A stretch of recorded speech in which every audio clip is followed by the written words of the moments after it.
जी शिव गुरु बारन हमनी के गुरु जी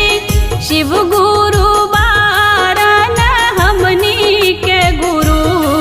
बनी गुरु जी के दास करी चर्चा शुरू बनी गुरु जी के दास करी चर्चा शुरू।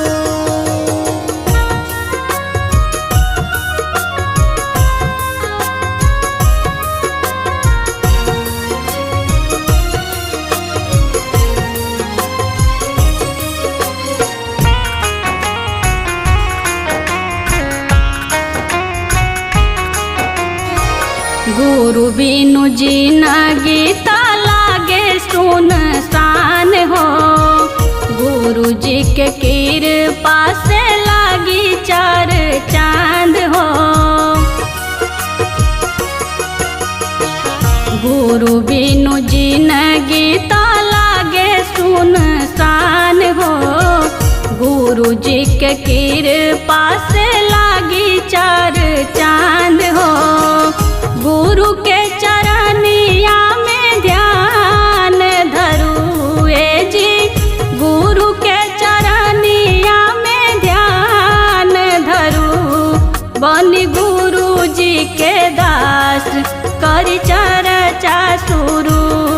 बनी गुरु जी के दास करी चर्चा शुरू।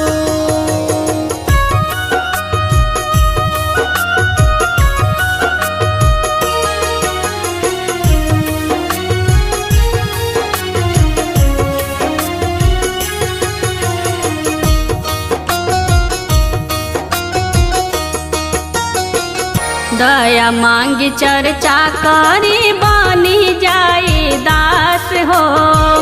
दया करी है महादेव सुनी अरदास हो दया मांगी चर्चा करी बनी जाए दास हो दया करी है महादेव सुनी अरदास हो। मुक्ति खातिर है नेक काम करू जी मुक्ति खातिर है नेक काम करू बनी गुरु जी के दास करी चर्चा शुरू बनी गुरु जी के दास करी चर्चा शुरू।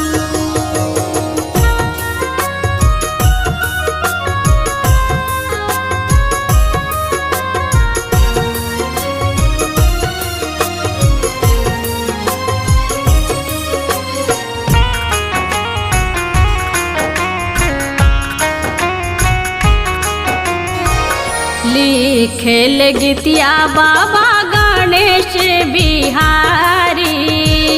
गावे भजनिया बबीता गुरु के नचारी लिखेल गीतिया बाबा गणेश बिहारी गावे भजनिया बबीता गुरु के नचारी गुरु जी के महिमा बखान करू जी गुरु जी के महिमा बखान करू बनी गुरु जी के दास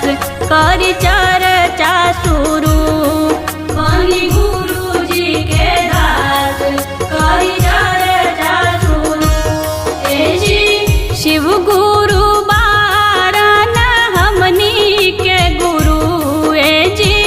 शिव गुरु बारन हमनी के गुरु बनी गुरु जी के दास करी चर्चा शुरू बनी